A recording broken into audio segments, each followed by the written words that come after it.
Well, Arsenal are on the verge of making history tomorrow, Saturday, if they win the Champions League. This will be the first time Arsenal will lift the Champions League in their entire history that they've lived to play the game of football. It's really very important to note that they've played in a Champions League final before, and that happened 20 years ago. That was in 2006. You understand? 2006, Arsenal went ahead to obviously play in the final. They were unbeaten until the final, and Barcelona came up and beat them. So, you don't know, until when this will obviously come to pass. But if you are to reflect to the history, Barcelona beat them. Remember, Barcelona and PSG almost do have the same colors of the jersey. And I've seen some people trying to add those dots, and I'm like, please, guys, I think that cannot be a reason you can come up and obviously give someone as to why you think Arsenal is obviously going to be losing. You understand? So, welcome to the match preview. I've already gone ahead, obviously put out the probable PSG squad that will obviously be facing a team known as Arsenal. You can as well go and really watch it. And this video is obviously going to be coming in through thick and fast. So smash the like button, comment and share. If you're only watching us for the very first time, endeavor to subscribe to this channel so as not to miss out on stories that we do upload in here on a daily. Rokani David is my name, and hope you guys are really having pure fun wherever you are. Just continue to subscribe because we are bringing you what you guys really want to know about this. It's the summer transfer window that is obviously going to be loading after this Champions League final and the World Cup, and we're obviously going to be serving you to the fullest. 50th video of the day, 4th upload of the day, so that means we are moving thick and fast. Remember, we want to hit 30,000 subscribers, and please go ahead and obviously subscribe to this channel and see to it that we really hit the milestone in here very, very soon. So I love you guys, and keep hit this channel. We just love you, and just go ahead and obviously do exactly what you guys are supposed to be doing in here. We love you all. Now, Arsenal comes into this game of football with lots of rich facts into what we call the head-to-head session in there for you. The game is going to be played at the Puskas Arena that capacitates 67,215 people, right? Arsenal has been given 20,000 tickets, and even PSG has been given 20,000 tickets to sell to its fans. And then the balance is obviously gonna be sold by UEFA. You understand? And we wait to see how things will pan out in there for you. Now, we do have the head-to-head. Now, when they were still in the table stage, PSG finished 11th and Arsenal finished first. They topped the table. 14 points were gathered by PSG in the table, and Arsenal collected 24. Now, the total number of goals scored, right? PSG has scored 44. Arsenal has gone ahead to score 29, meaning that PSG has scored 15 more than a club known as Arsenal. But this is where the difference comes in through. PSG has conceded 22 goals, and their goal difference is 22. Arsenal has gone ahead to concede only 6. And they do have a goal difference of 23. So what does that show you? It shows you that conceding less is very important, because even if you score 1 goal, it will see you go to the levels where you deserve to be. You understand? PSG has a total of 207 shots at goals of the opponents, and 114 of those have been on target. 93 have been off target. 91 shots have been blocked by the opponents that they've gone ahead to play. Arsenal has registered 163 shots. 86 shots have been on target. 77 shots have been off target. And 46 shots have been blocked by the opponents that Arsenal has gone ahead to play. So, from there, we head to what we call the passing accuracy. PSG is averaging a passing accuracy of 89.32% per 90. And Arsenal is averaging a passing accuracy of 85.73 per 90, right? Now, the recent games that PSG played, they beat Paris by 2-1. It is Paris FC, and obviously Crystal Palace was beaten by Arsenal 2-1. So they really won their fixtures by 2-1. But remember, in that recent fixture, Arsenal went ahead to rest very many players in there for you. As I'm obviously going to be naming you the players they rested as we head into the probable starting 11. Now, Arsenal and PSG have met 6 times. PSG has gone ahead to win 2, and Arsenal has gone ahead to win 2, and there are 2 draws. What does that mean? It means that Arsenal is yet into another phase of getting who Arsenal and PSG will know who edges the other by the time the referee puts the whistle onto his mouth. Because as it stands, that's where it is. They've played 6 games, 2 draws and 2 wins each. So we haven't obviously gotten to know who is who into this. But the previous meetings in the season, last season, PSG and Arsenal met 3 times. The first time they met at the Emirates, Arsenal beat PSG by 2-0. That was still in the table stages. Then when Arsenal went ahead to obviously meet them on the semi-finals, Paris Saint-Germain came in through at the Emirates and beat Arsenal by 1-0. Then PSG in the return leg went ahead to beat Arsenal by 2-1. But people have failed to obviously understand the assignment of this particular game on why PSG looked like that and went ahead to obviously smash Arsenal like no other. You understand? Do you know why that happened? It happened because Arsenal were not clinical. That is it. And I've gone ahead to see Bukayo Saka come out and say that this game is obviously going to be about moments. Whoever really gets these moments right, he'll obviously walk away with the big win.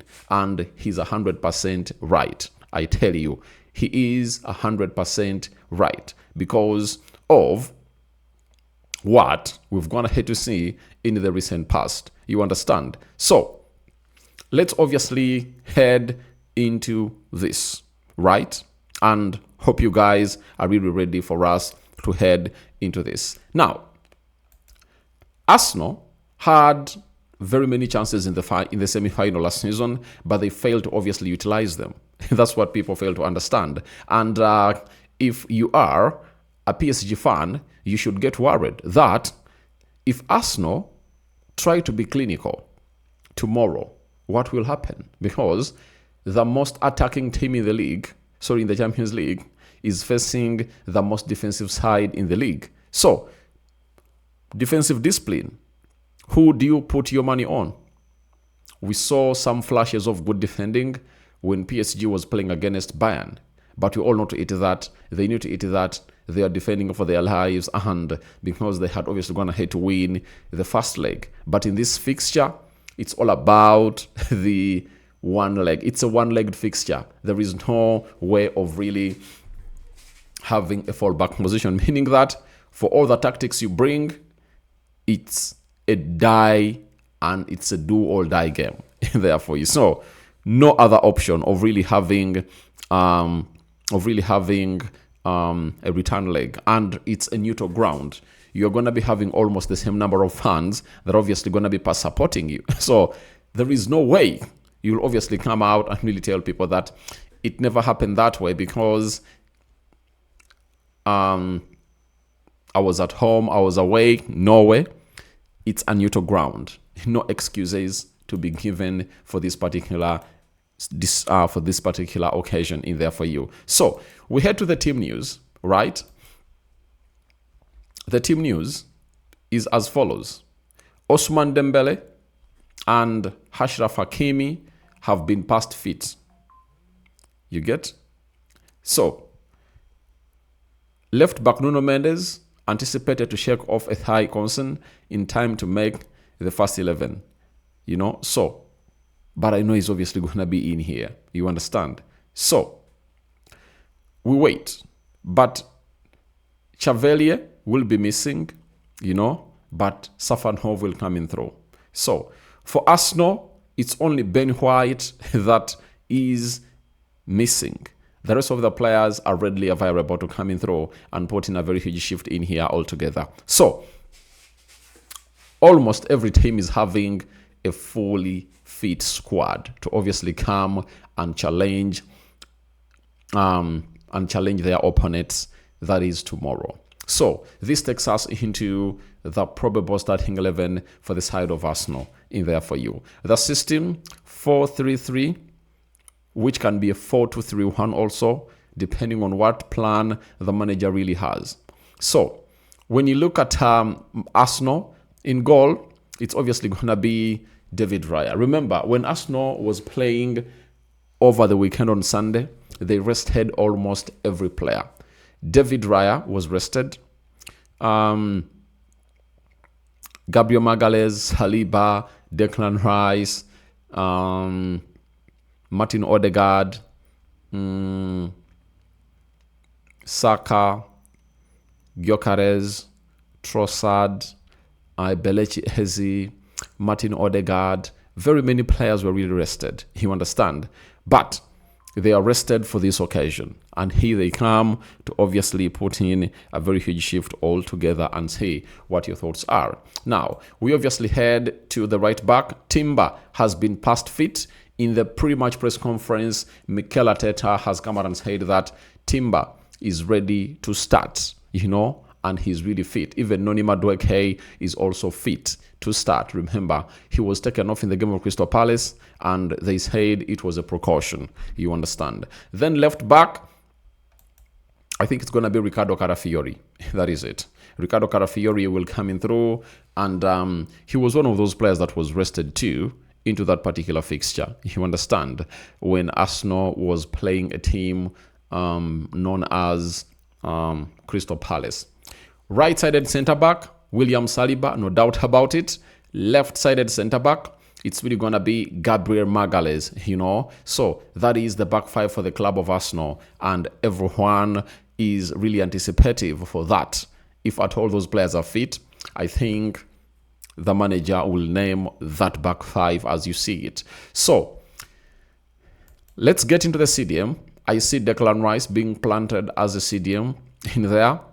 And however much Mikel Merino is back, I don't think that the manager will trust him enough to see to it that he starts him as a number 8, but his services will later on be needed into the game as we get into the wee earliers of the first 90 minutes. And that will call in through for a player like Lewis Kelly to come in through and obviously play as a number 8. And you know that Lewis Kelly and Declan Rice have been interchanging these roles. When Rice goes, Skelly stays and he plays as a 6. And in most cases, when they're obviously starting to build this game from behind, Lewis Kelly comes into the CDM position to receive that ball from the back four or the goalkeeper and obviously drive it forward. And I think that will be the same way that Arteta will obviously play these kind of players, if I'm to tell you. Then, if you're to talk about a player called the number 10, there is Belechi Eze, there is Martin Odegaard, there is Kai Havertz. And I authoritatively say, in a game like this of PSG, you need your best ball orientation player and your best press resistant player, and that is Martin Odegaard. And you'll see him play deep because he will join Lewis Kelly to obviously come and really pick up this ball from them and obviously see to it that he drives it through the central axis to find those that will be playing into the front three of Arsenal. That is it. So that is my midfield three as it stands right about now. So that's what I think the mid three will look like. You understand? So we go to the right forward. Noni Madueke and Bukayo Saka. Right? So no doubt about it. It's supposed to be Bukayo Saka to start as the right forward for the club of Arsenal. Left forward, you're having a Belechi Eze. You are having Gabriel Jesus can also start as a left forward. You are having Trossard. You are having Gabriel Martinelli. Now, I tell you, in a game like this, I obviously go for Trossard because you need those players that are really good on the ball to the fullest into what you are planning. So, I see Arsenal coming in for Leandro Trossard to start, and the others might come up as substitutes in this particular encounter, right? Leading the line, there is Kai Havertz, who scored a very beautiful goal when Arsenal was beating Burnley in there, and it was a header. Then we do have Gabriel Jesus, who scored on Sunday. Beautiful goal and beautiful performance against Crystal Palace. Then we also do have Victor Gyökeres, but I do believe that Gyökeres will come in through to start as your favorite number 9 in there for you. So that is the probable starting 11 for the side of Arsenal from me. For a side known as PSG, I do believe Sofanov will be in goal. Achraf Hakimi left back. Nuno Mendes left back. Marquinhos and Pacho in the central defense. Vitinha, Fabian Luiz, and João Neves in the midfield 3. Then Kvaratskhelia, Ousmane Dembele, and Doe will obviously be played as the front 3 there for you. Now, that lineup of Arsenal will have a lot of duties to do. For example, Jurrien Timber, he'll be facing Kvaratskhelia. That is one of the battles that many people are really eagerly waiting for. The other one is all about Ricardo Carafiori and Ousmane Dembele. Another one that everyone will obviously, under Doe, because Ousmane Dembele can dash any of these heights and play as a false number 9 and then play in the central axis. So he's like a free player in there for you. Then Rice, Skelly, and Odegaard will have to face the midfield 3 of PSG, Vitinha, João Neves, and a player called Fabian Luiz. Vitinha and João Neves. That is it. So, Saka will obviously be facing Nuno Mendes, one of the toughest defenders that I've seen in the world. Hard to beat, as you try to go past him.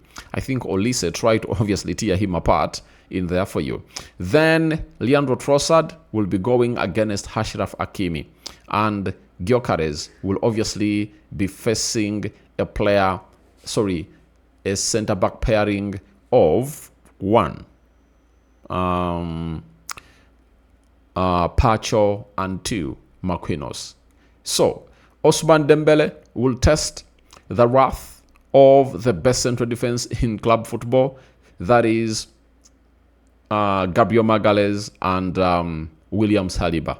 That is it. So, that's what you are having in here for you onto what we call the Rokani Media Football as a probable starting 11, and those calling in for what we call the combined 11, it will be dropping tomorrow morning. It will be up. It's going to be the first video that you're going to be uploading onto our channel. Now, you want the prediction, right? But I want to first get you some facts before I obviously read you the prediction, right? PSG and Arsenal will be facing each other for the 8th time in all competitions, with their head-to-head record perfectly balanced at 2 wins each and 3 draws. However, PSG won their last 2 meetings against Arsenal, beating them home and away in the 2024-2025 UEFA Champions League semi-final, right? This is the 4th UEFA Champions League meeting between PSG and Arsenal since the start of last season, after league phase home victory for Arsenal in October 2024 and Paris Saint-Germain's 2 wins in the semi-finals later. I think I've already given you that. This will be the first time, the first ever major European final between clubs from France and England It will also be the fourth European Cup / UEFA Champions League final between clubs from different capital cities, after Benfica versus Real Madrid in 1962, Real Madrid versus Partizan Belgrade 1966, and Ajax versus Panathinaikos in 1971. The other match fact is PSG has prevailed in each of the last 5 UEFA Champions League knockout ties against English clubs. Man City were the last English side to eliminate the Parisians in semi-finals of 2020-2021 tournament. So, in knockout stages, PSG has caused havoc to the side of the England. Arsenal have been eliminated in their 2 Champions League knockout ties against French sides versus Monaco in 2014-2015 round of 16 in there for you. So even PSG did it recently. So we wait and see how things pan out. Arsenal's second final in 20 years, obviously. Arsenal could become the 25th team to win the UEFA Champions League. In that means 24 have gone ahead to win. And in England, I think it's Man City, it's Chelsea, Manchester United. Who else? Man City also has gone ahead to win. You get? Arsenal have played more matches in the UEFA Champions League / European Cup history than any other club without winning the trophy. 225 games, and they do have 0 titles. And most of the teams in that ilk have gone ahead to obviously lift. Arsenal are looking to become the 4th English side to win the top flight and European Cup, UEFA Champions League in the same season, along with Liverpool 1977 in there, 1988 and 1984, Man United 1998 and 1999, 2007, 2008, Man City 2002, 2003. If Arsenal lift the Champions League, they would have gone ahead to lift a double. That's what they are obviously meaning in there for you. So PSG are unbeaten in their last 11 USL knockout matches, winning 9 and drawing 2. Aston Villa were the last team to beat PSG in the knockout phase of the competition, 3-2 at the Villa Park, and that was last season of 2024-2025, where they went ahead to obviously win this. So, Arsenal are the only team unbeaten in this season's UEFA Champions League with 11 wins and 3 draws. Their only period trailing in a match in the competition this season occurred during the round of 16 first away game against Bayer Leverkusen, where they were behind for 43 minutes. So Arsenal had not yet trailed. So that really speaks volumes, So Kivisha Kvaratskhelia has been involved in more goals than any other player in the UEFA Champions League of 2025-2026. Knockout phase. 10, scoring 7 times and delivering 3 assists. The Paris Saint-Germain forward is the first player to score all assists in 7 consecutive knockout stage appearances in the same USL campaign. So you've heard, that's what I'm really telling you, he's really deadly. Marquinhos will be making his 122nd UEFA Champions League appearance. Guys, he is beating Roberto Carlos because Roberto Carlos is a Brazilian that had 120 in there for you. So, Vitinha has made 227 line-breaking passes in UEFA Champions League this season, 44 more than any other player. No Arsenal player has made 100-plus line-breaking passes this season. That's why Vitinha is really one of those to look at. Declan Rice is only having 96, below average, and that is really banger average. Kai Havertz is the only Arsenal player to record multiple goal contributions, goal plus assist, in the knockout phase of this Champions League season. A penalty against Bayer Leverkusen and only goal of the tie against Sporting Lisbon. Bukayo Saka has recorded more goal involvements against League One oppositions than any other country's opponents in the UEFA Champions League, scoring 5 goals and delivering 3 assists in just 6 matches. This tally includes 2 goals scored in his 3 appearances against PSG. So, you've heard it very well. Saka is really going to be very influential into this. So, Arsenal player Kai Havertz and Gabriel Jesus both played in the 2021 UEFA Champions League final for Chelsea and Manchester City respectively. The only 2 players to play for 2 different English clubs in a European Cup final are Frank Gray, Nottingham Forest, and Leeds United, and Ashley Cole, Arsenal and Chelsea. That is it. So, written all over the wall. Arsenal's David Raya has kept 9 clean sheets in the UEFA Champions League this season.